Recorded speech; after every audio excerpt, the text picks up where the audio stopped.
Tak, tady máme velké velikosti pro vaše velké očekávání.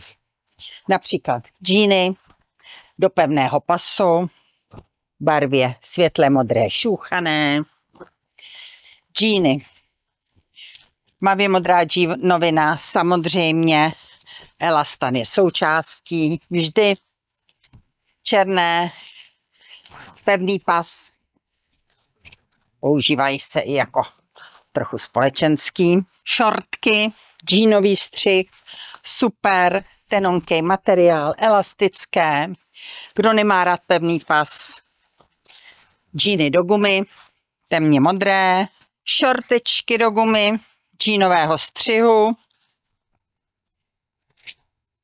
a lacláče.